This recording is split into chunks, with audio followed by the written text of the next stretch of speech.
कोटिकन्या महादानं तिलपर्वतकोटयः काञ्चनं शैलदानेन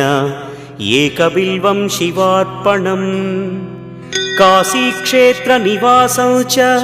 कालभैरवदर्शनं प्रयागे माधवं दृष्ट्वा एकबिल्वं शिवार्पणम्